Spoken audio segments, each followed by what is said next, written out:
Party ये demand कर रही है विधानसभा अध्यक्ष से कि ये इन लोगों की सदस्यता निष्कासित की जाए। जो कानून है उस कानून के तहत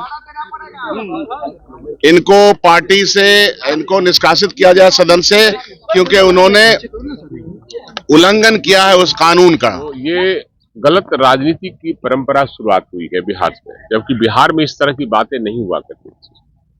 और जो लोग भी इस तरह का काम कर रहे हैं, आने वाले दिनों में उनको पछताना पड़ेगा। इस तरह का हॉर्स ट्रेडिंग करके और लोगों को एक दूसरे से दल बदल कराना, ये नियम संगत नहीं है। कानून भी बना हुआ है, लेकिन किसी पार्टी के अध्यक्ष होते हैं।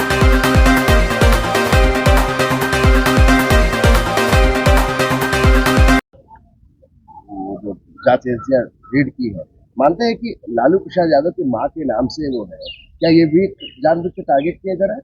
नहीं, हमेशा टारगेट ही किया जा रहा है।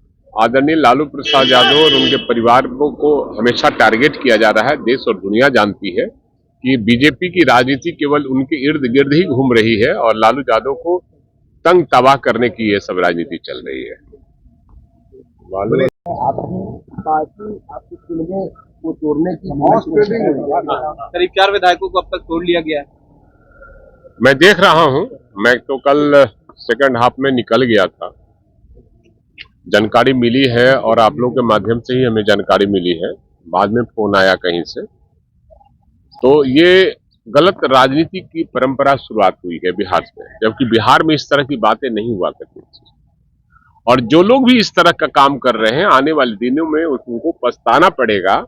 इस तरह का हॉर्स ट्रेडिंग करके और लोगों को एक दूसरे से दल बदल कराना, ये नियम संगत नहीं है। कानून भी बना हुआ है, लेकिन किसी पार्टी के अध्यक्ष होते हैं तो उनके मन में बात आती है कि अब इस पर कोई कार्रवाई नहीं करना है। इसलिए राजनीति का बहुत बड़ा खेल हो रहा है और बीजेपी इस खेल में सबसे आगे चल रही है। और बीजेपी को यह सोचना चाहिए कि देश में स्थिरता रहेगी, राजनीति अच्छी रहेगी तो कल उनका भी चलेगा। लेकिन आज वो दूसरे दल को तोड़ रहे हैं, कल उनका दल तोड़ रहे हैं। नहीं, भाई वीरेंद्र जी कह रहे हैं जेडीयू वाले कि भाई बीजेपी वाले कि आप विश्वास पैदा करने के लिए जनता के बीच में जा रहे हैं। आपके विधायकों को उन पर विश्वास नहीं नेता पर। अब सवाल है, कुछ कहने के लिए अभी तो कुछ हो रहा है, लेकिन सवाल है विश्वास नहीं होता तो कब का विधायक टूट गया रहता। अभी तो जैसे तैसे हॉर्स ट्रेडिंग करके लोगों को तोड़ा जा रहा है।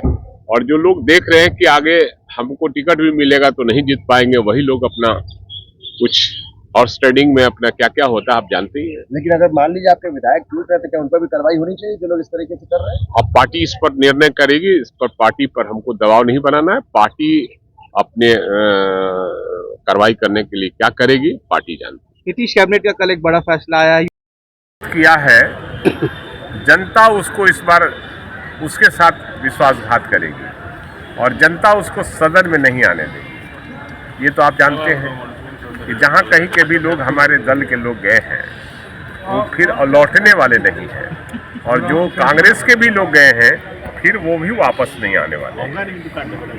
इसलिए जो लोग भी हॉर्स ट्रेडिंग का काम कर रहे हैं और जो पार्टी इसमें लगा हुआ है, उसकी पार्टी भी आने वाले दिनों में उसका भी समाप्ति की ओर होगा उसकी राजनीति। और हॉर्स ट्रेडिंग से राजनीति नहीं चलती है। देश और प्रदेश और देश की सेवा करने की जिम्मेवारी आपको मिली है। कार्रवाई होगी। अब तो ये हमारे नेता लोग जानेंगे, इस पर हम क्या कर सकते हैं। हम लोग तो छोटा मोटा आदमी है, एमएलए है। राजद के विधायक सर इतने कमजोर हैं कि हॉर्स ट्रेडिंग से अब जो लोग गए हैं उनसे सवाल कीजिए कि आप लोग कैसे कमजोर हो गए हैं, किन लोगों ने आपको टिकट दिलवाया, और जिन लोगों ने विश्वास व्यक्त करके आपको टिकट दिया उनके साथ विश्वासघात क्यों किया आपने, उनसे पूछिए। वो लोग कह रहे कि और टूटेंगे नहीं टूटेंगे, जो टूटेंगे वो हम भी देखेंगे कौन लोग टूटेंगे। ठीक है। कांग्रेस के 2 विधायक कल बीजेपी में शामिल हुए हैं। पार्टी क्या बिहार विधानसभा अध्यक्ष के पार्टी ये डिमांड कर रही है विधानसभा अध्यक्ष से कि ये इन लोगों की सदस्यता निष्कासित की जाए। जो कानून है उस कानून के तहत इनको पार्टी से इनको निष्कासित किया जाए सदन से, क्योंकि उन्होंने उल्लंघन किया है उस कानून का। आप सदस्यता रद्द करने के लिए जाएंगे विधानसभा? जाहिर सी बात है, जाएंगे ही, बिल्कुल जाएंगे, बिल्कुल क्या जाएंगे। पार्टी उनको निकाल रही है, यह अभी तक कोई निर्णय? एकदम तय है, कल ही निकाल दिए गए हैं। और मैं तो आपसे कहूंगा कि छोड़ो कल की बातें, कल की बात पुरानी, नए दौर में लिखेंगे मिलकर नई कहानी। शकील जी कहा यह जरा कि और भी विधायक है, वो भी अभी कांग्रेस से कई और विधायक हैं, वो भी टूटने वाले हैं, आरजेडी के भी कई विधायक हैं। ये कयास आराइयों का बाजार गर्म है। कयास आराइयों पर मैं कोई ऐसी टिप्पणी नहीं देना चाहता जिसका कोई मतलब नहीं बनता है। चीजें जब जैसी आएगी उसी तरह के बयानात भी आएंगे। पहले भी कयास है, लेकिन कल देख लिया आप लोगों ने अब गद्दारों की फहरिस्त में लोग खुद को जाना चाहते हैं, जयचंद मीर जाफर की फहरिस्त में कोई खुद को जाना चाहते हैं, प्रलोभन की दुनिया को आबाद रखना चाहते हैं, और नैतिकता का कोई सिद्धांत नहीं रहा है। भारतीय जनता पार्टी को नैतिकता का प्रवचन देने वाले लोगों को यह समझना चाहिए, समझना पड़ेगा कि ये उनके ऊपर उल्टा भी पड़ सकता है। जाहिर सी बात है, वो सारी चीजें आपके सामने आ जाएंगी, आपके सामने चिट्ठी भी आ जाएगी, कार्रवाई तय है। विधानसभा अध्यक्ष के सामने याचिका कब डालेंगे आप? वो हम डाल देंगे, आपके सामने फिर आएंगे ना, आकर के आप अपनी बात रखेंगे। धन्यवाद।